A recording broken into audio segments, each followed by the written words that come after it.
تعزیت پیش کرتا ہوں، چونکہ حسین علیہ السلام کی یہ قربانی کسی مسلک کے لیے نہیں تھی، کسی فرقے کے لیے نہیں تھی، بلکہ مولا حسین نے حقیقت میں انسانی اقدار، انسانی ویلیوز کو بچایا ہے، اور دین کی وہ انسانی ویلیوز جو یزید جس کو پامال کر رہا تھا، امام حسین علیہ السلام نے ان کو بچایا ہے، ان کو زندہ کیا ہے۔ تو حقیقت میں امام حسین علیہ السلام محسن انسانیت ہیں، محسن بشریت ہیں۔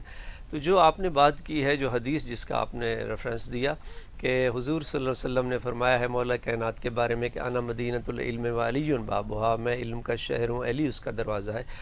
اسی سید الانبیاء نے انبیاء کے سردار میں خود مولا حسین کے بارے میں بھی بہت کچھ فرمایا ہے۔ ایک بڑی عظیم حدیث ارشاد فرمائی سید الانبیاء نے، فرمایا الحسین منی وانا من الحسین، کہ حسین مجھ سے ہے اور میں حسین سے ہوں۔ یعنی یہ لوگوں نے اس پہ بڑا غور و فکر کیا ہے کہ حسین کا رسول سے ہونا تو سمجھ میں آتا ہے، اس لیے کہ حسین رسول کی بیٹی فاطمہ کا لخت جگر ہے، لیکن رسول حسین سے کیسے؟ علماء نے اس کی جو تفسیر و تشریح بیان فرمائی ہے وہ یہ کہا کہ سن 4 ہجری سے لے کر، کہ جو مولا حسین علیہ السلام کا سن ولادت ہے، 4 ہجری سے لے کر 61 ہجری تک حسین ابن علی رسول سے تھے، لیکن 61 ہجری والے اس کربلا کے حق و باطل کے معرکے کے بعد قیامت تک اگر رسالت بچی ہے، اگر دین بچا ہے، اگر شریعت محمدی بچی ہے تو حسین ابن علی کی قربانی کے صدقے میں بچی ہے۔ جیسے کہ بلالوی صاحب فرما رہے تھے کہ اگر مولا حسین علیہ السلام کی یہ لازوال قربانی نہ ہوتی، نہ آج اذانیں ہوتی، نہ یہ صدائے لا الہ الا اللہ ہوتی، نہ آج کہیں انسانیت کے درمیان جو تمیز ہے وہ باقی رہتی، تو حسین ابن علی نے اپنی یہ عظیم قربانی دے کر حقیقت میں اسلامی اقدار کو، بلکہ انسانی اقدار کو، اور سچائی کی خاطر آپ نے قربانی دی ہے، اصولوں کی خاطر قربانی دی ہے، حق کی خاطر قربانی دی ہے، اور ایک ایسا آپ نے عظیم انسانیت کے لیے ایک مشعل راہ بن گئے ہیں حسین ابن علی، قیامت تک آنے والے سارے ان حریت پسند انسانوں کے لیے، کہ ان کو بتایا ہے کہ عزت کے ساتھ جینا کیسا ہوتا ہے، اور وقت کے سب سے بڑے ظالم ڈکٹیٹر اور آمر کے مقابلے میں عزت کے ساتھ سر کیسے کٹانا ہوتا ہے، اور سر کٹا کے بھی حسین ابن علی نے اپنا سر بلند رکھا ہے۔ تو پوری انسانیت کو یہ پیغام دیا ہے کہ حق کی خاطر ڈٹ جاؤ اور اصولوں کی خاطر ڈٹ جاؤ، اور اس پہ کبھی کمپرومائز جو ہے وہ نہ کرو۔ بالکل، آپ نے حق و باطل کے مارکے کی بات کی۔ علامہ صاحب آپ کی طرف آؤں گی کہ جس طرح سے واقعہ کربلا ہے یہ ہمارے لیے ڈیفینیٹلی قائم رہتی دنیا تک کے لیے یہ مشعل راہ ہے۔ جس طرح سے دین اسلام آیا، دین محمدی آیا، اس کی تبلیغ ہوئی، لیکن اس کی اصل روح کی جو بقا ہوئی وہ مارکہ کربلا میں ہوئی۔ تو رہتی دنیا تک کا اب جو نظام ہے، جس طرح سے دین اسلام کو ریسکیو کر دیا گیا واقعہ کربلا میں، آپ اس تمام عمل کو کس طرح سے دیکھتے ہیں؟ امام حسین علیہ السلام کی شہادت، ان کے اصحاب کی شہادت، خاص کر کے ان کے اہل خانہ کی شہادت، اور اس کے بعد جو مشن حسینی تھا دین اسلام کو بچانے کا، تو اس کو جس طرح سے حضرت زینب سلام اللہ علیہا لے کر چلی، اس میں خواتین کا جو کردار رہا، اس حوالے سے آپ کیا کہیں گے؟ دیکھیے، جب اسلام حالت امن میں تھا تو سیدہ زینب کبریٰ سلام اللہ علیہ چادر اور چار دیواری میں تھیں، لیکن جب اسلام پہ ابتلا کا وقت آیا تو آپ جانتی تھیں کہ میری والدہ سیدہ زہرا سلام اللہ علیہ انہوں نے بھی میدان جہاد میں خود تشریف لے کر گئیں، حتیٰ کہ نبی کریم صاحب الاولاق جب اسلام کی اولین دعوت دے رہے تھے تب سیدہ خاتون جنت ساتھ ہوتی تھی، حضور کے بوجھ جو ہلکا کرتی تھی تو وہ سیدہ خاتون جنت تھیں۔ اور جب بھی غزوات ہوئے تو اس میں زخمیوں کو مرہم پٹی کرنا، پانی پلانا، اس میں سیدہ خاتون جنت آگے ہوتی تھی۔ سیدہ زینب کبریٰ کے آگے وہ کردار اپنی ماں کا بھی موجود تھا کہ ایک طرف تو رات کی تاریکی میں اللہ کی بارگاہ میں سجدے میں، لیکن دن کے اندر جب اسلام کو ضرورت پڑی ہے تو زخمیوں کو پانی بھی پلا رہی ہیں اور مرہم پٹی بھی کر رہی ہیں۔ اب اسلام کو مرہم پٹی کی اس وقت ضرورت پیش آ گئی جب یزید وہی کو اہل بیت کا یا رسول خدا کا ایک ڈھنگوسلا کہہ رہا ہے، جب وہ نماز کا مذاق اڑا رہا ہے، جب ممبروں پہ بندر رقص کر رہے ہیں، جب وہ بدکاری کو جائز سمجھنے لگ گیا، جب شراب نوشی برسر عام کرنے لگ گیا۔ الغرض یہ کہ جتنے حرام محمدی تھے احکامات ان کو وہ حلال میں تبدیل کرتا گیا، اور جتنے حلال تھے ان کو حرام میں تبدیل کرتا گیا، تو اس پہ جو سٹانس لیا، اسی لیے مولا حسین نے فرمایا کہ میں امر بالمعروف و نہی عن المنکر کے لیے جا رہا ہوں، اور ایک میں فرماتے ہیں کہ نانا کی امت مردہ ہو چکی ہے، میں اسے زندہ کرنے جا رہا ہوں۔ بعض دفعہ ایسے بھی لوگ سمجھتے ہیں کہ عبادات سے ہی زندگی ملتی ہے، نہیں، کچھ چیزیں معرفت سے بھی تعلق رکھتی ہیں. زبردست. مثلا مدینہ المنورہ میں مولا حسین موجود ہیں. کوئی بالغ بچہ ایسا نہیں ہے جو نماز نہ پڑھتا ہو، بوڑھا ایسا نہیں ہے جو کانپتی لاٹھی لے کر نماز میں نہ آتا ہو. روزہ ہر بالغ رکھ رہا ہے، بوڑھا بھی رکھ رہا ہے، جوان بھی. اور اسی طرح زکوٰۃ دینے والا ملتا ہے، لینے والا نہیں ملتا. حج میں کعبہ بھرا ہوا ہے اور مولا حسین احرام اتار کر اس کو عمرے میں بدل کر وہاں سے تشریف لے کر کربلا جا رہے ہیں اور فرما رہے نانا کی امت مردہ ہے، میں اسے زندہ کرنے جا رہا ہوں. علماء نے اس پہ تصریح قائم کی ہے کہ عبادات کے ہوتے ہوئے اگر امت اپنے وقت کے امام کو نہیں پہچانتی ہے تو وہ زندہ ہو کر بھی مردہ ہے. اسی لیے لوگ کہتے ہیں کہ جب اہل مدینہ نے بیعت کر لی تو مولا حسین نے کیوں نہیں کی. لیکن اس پر صوفیہ یہ فرماتے ہیں کہ جب وقت کے امام نے بیعت نہیں کی تو اہل مدینہ نے کیوں کی؟ اس لیے کہ یزید جو ہے وہ اس وقت ظلم کا استعارہ تھا، بے دینی اور جو ہے وہ انسانیت سے عاری شخص تھا. اس لیے اس کی بیعت کرنا یا اس کے نمائندے کی بیعت کرنا براہ راست یزید کی بیعت تھی. یہ ایک الگ ہے کہ واقعہ حرہ میں اہل مدینہ نے 10,000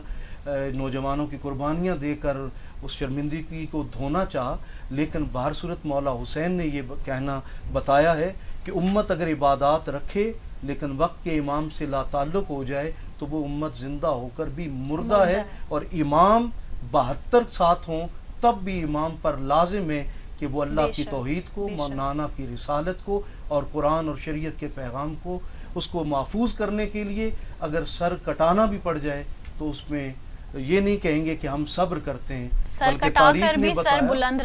تاریخ نے یہ بتایا کہ جہاں صبر کرنا تھا وہاں مولا حسین اور ان کے خاندان نے شکر ادا کیا کہ مولا تیرا شکر ہے میرا علی اصغر قبول کر لیا، میرا علی اکبر قبول کر لیا، انہوں محمد قبول کر لیا. یہ نہیں کہا کہ ہم صبر کرتے ہیں. یہ پروانہ تھا ان اللہ مع الصابرین کہ اللہ صبر کرنے والوں کے ساتھ ہے. لیکن یہاں صبر کے مقام پر مولا حسین شکر ادا کر کے یہ پیغام دے رہے ہیں کہ اہل بیت اطہار کا مقام الگ ہے اور عام انسان اور مسلمانوں کا مقام الگ ہے. بالکل، بے شک. علامہ اصغر عسکری صاحب آپ کی طرف واپس آؤں گی. آپ سے جاننا چاہیں گے کہ جب کربلا کے میدان میں پہنچنے سے پہلے ہی حضرت امام حسین علیہ السلام کو مسلم بن عقیل کی شہادت کا علم ہو چکا تھا، لیکن اس سب کو جاننے کے باوجود بھی آپ نے اپنا سفر جو ہے اس کو تلخ نہیں کیا، آپ نے کوئی بھی رکاوٹ آپ کے مشن میں نہیں آئی. تو آپ کس طرح سے دیکھتے ہیں امام کی یہ جرأت اور شجاعت اور ہر حالات سے آگاہ ہو جانے کے باوجود بھی انہوں نے اپنے اہل خانہ، اپنے اصحاب کا سفر اپنے ساتھ بھی جاری رکھا؟ تو آپ کس طرح سے اس شجاعت کو دیکھتے ہیں؟ دیکھیے بڑے اچھا آپ نے ایک پہلو کی طرف متوجہ کیا ہے. امام حسین علیہ السلام جب مدینے سے چلے تھے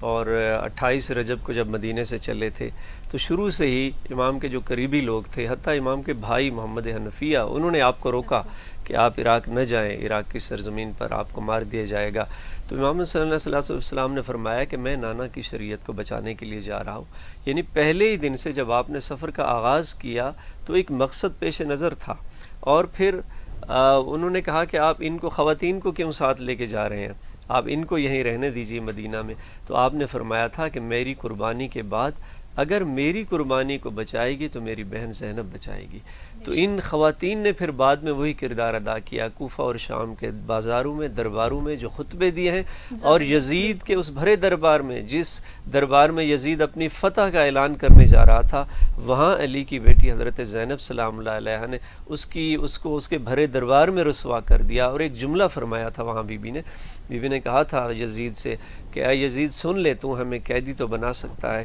تو ہمیں رسن تو پہنا سکتا ہے، لیکن خدا کی قسم قیامت تک میرے بھائی کا مشن جو ہے اس کو کبھی نہیں مٹا سکتا.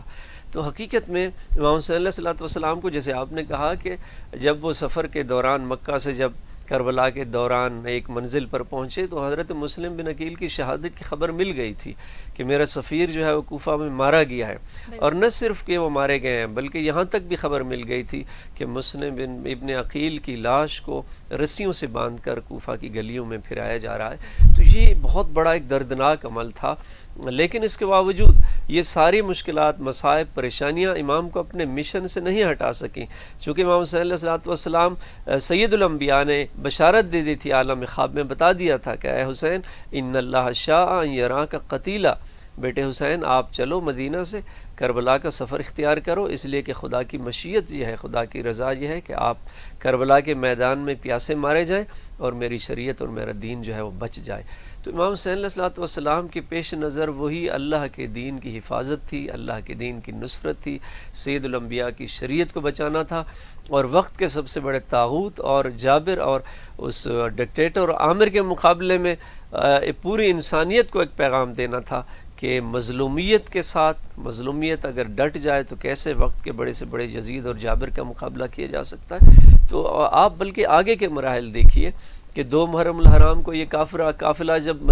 کربلا میں پہنچا، بالکل اب امام صاحب کچھ جانتے تھے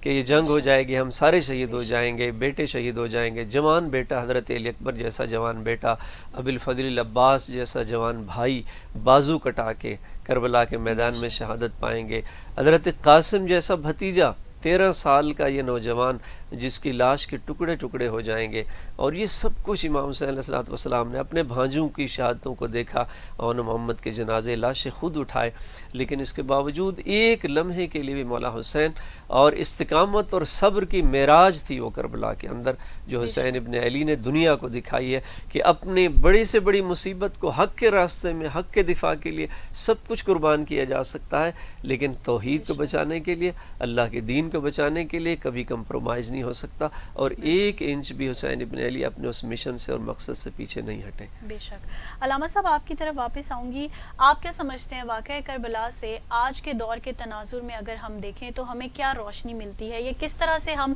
جو واقعہ کربلا کی روح ہے اس کو لے کے آج کے معاشرے میں، جیسے کہ ہم بہت زیادہ ڈیویژنس دیکھتے ہیں اپنے معاشرے کی، انٹرنیشنل لیول پہ بھی، نیشنل لیول پہ بھی، تو آپ کیا سمجھتے ہیں کہ کس طرح سے اس کی روح کو لے کے ہم آگے جا سکتے ہیں، آپ اس پہ کس طرح سے روشنی ڈالیں گے؟ دیکھیے، میرے ایک انڈیا سے ہندو دوست تھا، اور وہ عاشورہ کے جلوس میں علم کو اٹھائے ہوئے اور اپنا پورا جو لباس ہے ہندوؤں والا وہ پہنا ہوا ہے، اس نے پجاری ہے، تو میں نے اس سے ایک سوال میسج کیا کہ میں نے کہا کہ مولا حسین تو ہمارے ہیں، آپ یہاں کیا کر رہے ہیں؟ تو اس نے اسی لمحے جواب میں ایک شعر لکھا کہ در حسین پہ ملتے ہیں ہر خیال کے لوگ، یہ اتحاد کا مرکز ہے آدمی کے لیے، اگر کسی میں آدمیت ہے تو مولا حسین اس کے ہیں، انسان کو بیدار تو لینے دو، ہر قوم پکارے گی ہمارے ہیں حسین۔ مظلوم کا مسلک، فرقہ، مذہب، دین نہیں دیکھا جاتا، بلکہ انسانیت پوری کی پوری مظلوم کے ساتھ کھڑی ہوتی ہے، اور پھر ہمارے مظلوم کربلا مولا حسین، ان کی مظلومیت ایسی نہیں ہے کہ ان کے لاشیں وہاں پہ تڑپ رہے ہوں، پھڑک رہے ہوں، وہ چیخ و پکار کر رہے ہوں، بلکہ وہ صبر و رضا کی وہ تصویر تھی، وہ ایسے شاکرین تھے جن پر آج فرشتے بھی رش کرتے ہیں، وہ ایسے صابرین تھے جن پر رسول خدا رش کرتے ہیں، اور مولا حسین کی شہادت ایسی عظیم شان شہادت ہے کہ قبل از شہادت رسول اللہ جو نبیوں کے امام ہیں وہ آنسو بہا رہے ہیں، ابھی واقعہ ہوا نہیں ہے، اور مولا حضرت عبداللہ ابن عباس فرماتے ہیں کہ روز شہادت میں نے حضور کو دیکھا کہ حضور نبی کریم کے بال جو ہے وہ پراگندہ ہیں اور جسم جو ہے وہ اٹا ہوا ہے ریت سے، مٹی سے، تو میں نے پوچھا یا رسول اللہ کیا ہوا؟ فرمایا کہ آج میں کربلا میں موجود رہا اور دن بھر میں شہدائے کربلا کے خون کو جمع کرتا رہا۔ جب یہ واقعہ دیکھا تو آپ فوراً بھاگے سیدہ ام سلمہ کی بارگاہ میں پہنچے، تو ام المومنین سے عرض کرتے ہیں کہ یوں لگتا ہے جیسے کربلا کا واقعہ ہو گیا ہے۔ آپ دوڑتی ہوئی جاتی ہیں اس شیشی کی طرف جس میں کربلا کی مٹی رسول خدا نے دی تھی، اور فرمایا تھا کہ جس دن یہ سرخ ہو جائے تو جان لینا گویا میرا حسین شہید ہو گیا ہے۔ جب آپ وہاں پہنچتی ہیں تو دیکھتی ہیں کہ وہ بھی خون کی صورت میں بدل چکا ہے، گویا یہ واقعہ اپنے اندر ایک ایسی تاریخی حقیقت لیے ہوئے ہے کہ جو واقعہ ہونے سے پہلے ہی رسول خدا کی آنکھوں کو نم کر رہا ہے، مولا مرتضیٰ کی آنکھوں کو نم کر رہا ہے، سیدہ خاتون جنت سجدوں میں دعائیں کرتی ہے، اللہم ثبت حسینہ، اے اللہ جب کربلا سجے میرے حسین کو ثابت قدم رکھنا۔ آج ہمارے ہاں میڈل ملنے لگے کسی ہمارے بیٹے کو تو مائیں دعائیں کر رہی ہوتی ہیں مصلی پہ۔ اسلام میں سب سے بڑا میڈل شہادت تھا، اور شہادت کو عبادت کا درجہ کربلا میں مولا حسین نے دیا، اس لیے کہ رسول اللہ کی خواہش تھی اللہ مجھے بھی شہادت ملے، لیکن غدیر کے دن اللہ پاک نے فرمایا واللہ یعصمک من الناس، اللہ انسانوں سے آپ کی حفاظت کرے گا۔ شہادت تڑپ رہی ہے کہ رسول اللہ مجھے بھی اپنے گلے سے لگائیں، میں بھی عبادت بن جاؤں۔ باقی ساری عبادات حضور نے کی، شہادت کی عبادت حضور نہیں کر سکے۔ اب اللہ پاک نے ایک ایسے وجود کا انتخاب کیا جو حسین کی صورت میں گویا سیرت مصطفیٰ کا ایک نامکمل باب شہادت تھا، جس کی تکمیل کربلا میں مولا حسین نے کی، اور یہ نبی نے کر دی، اور یہ شہادت تو کہہ رہی تھی کہ میں زندگی دیتی ہوں، لیکن یہ منظر کسی نے دیکھا نہیں تھا، شہادت زندگی کیسے دیتی ہے۔ وہ کٹا ہوا سر نیزے کی نوک پر جب سورہ کہف کی آیات سنا رہا تھا تو پوری انسانیت کو یہ پیغام دیا جا رہا تھا، اگر حق کے راستے پہ کٹنے کا موقع ملے تو تاریخ حسینی دہرانا اور کردار حسینی کو دوبارہ دہرانا، تاکہ تمہیں بھی پروردگار عالم حیات جاویداں اور ہمیشہ کی زندگی عطا کرے، اس منصب پہ فائز کرے۔ بے شک، زبردست زبردست، بہت بہت شکریہ علامہ حیدر علوی صاحب، آپ نے ہمیں جوائن کیا۔ علامہ اصغر عسکری صاحب، بہت ہی سیر حاصل گفتگو کی آپ سے ہم نے، اور کربلا در حقیقت ایک میدان عشق ہے۔ اس میدان عشق میں ایک معشوق، ایک عاشق نے اپنے معشوق کے لیے جس طرح سے اپنا کنبہ، اپنے اصحاب، اپنے اہل و عیال قربان کیے، اس کی نظیر ہمیں ابھی تک تو کیا رہتی دنیا تک بھی نہیں ملے گی۔ اسی کے ساتھ ہی آج کے پروگرام کا وقت یہاں اختتام پذیر ہوا چاہتا ہے۔ اپنی میزبان کو اجازت دیجیے گا، خدا حافظ۔